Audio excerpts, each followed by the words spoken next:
Is £90,000 a year middle class income? I ask because I had an interview with Claire Vosges of LBC and the Times newspaper on Sunday night when we were discussing the pay that MPs receive. And she suggested that £90,000 a year wasn't middle class income, and it was very hard to see how anybody could really live on that amount of money. Well, there you go. There's some indication of just how out of touch with reality some journalists and political commentators are. And let's put her in context. She began working for David Cameron in something like 2008 as a speechwriter and went on to work for Boris Johnson when he was the mayor of London. So she probably is out of touch with reality. But the question is £90,000 a year high pay? Because that is what MPs are now going to be receiving. 91,000, I think, to be precise. And so to answer that question and to look at Claire's claim that this is a poor amount of middle class income, I just went and looked at some data. It's really not hard. And I looked at a website called Statista. It's well worth looking at. Sometimes you have to register to get the data, but a lot of it is free. And most of it, when it comes to the UK, is ONS, Office for National Statistics data, reinterpreted in the form of graphs. So let's look at this one. This graph shows median annual earnings for full-time employees in the United Kingdom in 2023. So it's pretty up to date. And what it shows is median income, which is the middle value of income within the range. And the ranges in question are split into 10 equal parts. In other words, there's the bottom 10%, the next 10%, right up to the top 10%. And there will be the same number of people in each of those groups. So out of all the income earners in the UK, which I think is something like 28 million people, there will be roughly 2.8 million in each of these groups. Okay, you've followed the statistics so far. Now let's look at the numbers. At the bottom, the median income is £21,000 per person who earns in the bottom 10% of income earners. Now I stress, that is not the bottom 10% of earners overall in the economy, because of course, not everybody in the bottom 10% of earners does actually work. This is about income from work. And for those who work full-time, £21,000 a year is the median pay for somebody in the bottom group of earners, which is unsurprising because basically that's national minimum wage, reinterpreted by the number of hours worked a week on average for people in the UK. So that figure is really not very odd. In fact, it's exactly what we'd expect. And that's reassuring because it tells us that this data is reliable. Then let's go right up to the top. And what you'll see is that the median earnings for somebody in that top group are £66,669. Now, of course, that is a median because if we took an average, in other words, we took the total pay of the people in that top 10% and divided by roughly 2.8 million, the figure would be much higher than that because there are some exceptionally well-paid people, as we know, who would distort the data.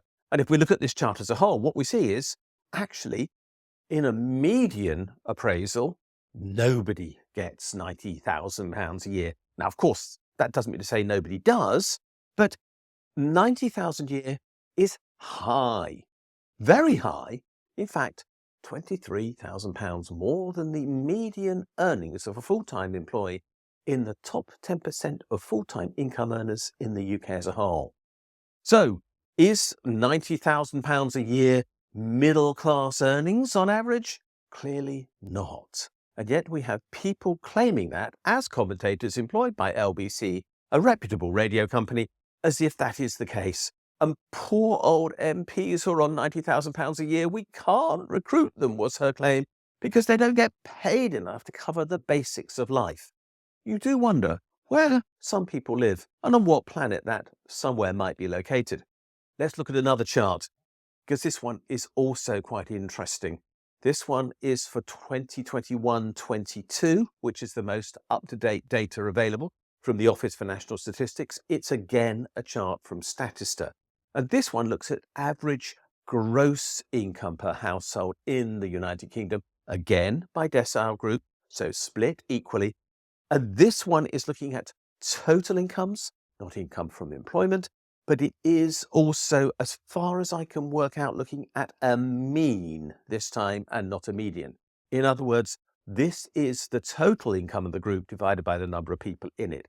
So it is, in that sense, a little distorted from the previous one, but that's good for the sake of comparison. Now, let's look at that bottom group again. And instead of them earning £21,000 a year, now the average, the mean, the one that most people think of as an average, is just £14,729. And this is per household, not per person. And the average household will have 2 people, near enough, 2 adult people in it. Bit less, but still heavily distorted in favour of the multi-adult household. Let's now go up the range, and when we get to the 9th decile, that is the group who are one below the top. They, as a household, have gross income before tax of an average of £92,731. So maybe this is the group that Claire Vosges calls middle class. But if so, they are a small part of society. They're already in the top 20%. Now, that's not in the middle. The middle are either the 5th decile or the 6th decile here. And when we look at them, the household income is around £50,000, way below the sum that she thinks is required for anybody to possibly live. And when we get right to the top here, you can see that the average is way higher than the figure was from earnings, because it's now £196,638. Why is that? Well, there are 2 earners in these households on average, and this is a mean average, not a median. So the previous 66,000 is doubled to 132,000, but then we're distorted by the fact this is a mean average, and we are taking into consideration income from other sources. So rents and dividends and interest and so on are brought into account here, which they aren't in the previous calculation. On that basis, Claire Vosges clearly thinks that 196,000 is normal and middle class. I'm afraid to say she's out of touch with reality. That is not normal. That is exceptional.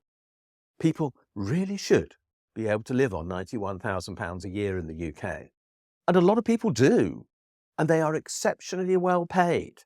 And I will be honest with you, I'm a university professor. If I was full-time, I would make a little less than the £91,000 a year that she's talking about, but I think that's a pretty generous payment. And it is. But she doesn't understand that. And we have, as a consequence, a problem. And the problem is that we have people in our media and people in politics who don't understand what it is like to live a normal life. I am well aware that I am well off on a salary that I am paid by my university and which comes to me via other sources. I will be open and honest about that. I always have been. But I know that that puts me in a very fortunate position. I don't believe that Claire Vosges is in any way in touch with reality. I happen to think it is true that MPs should be paid a good salary. We should be able to buy the best.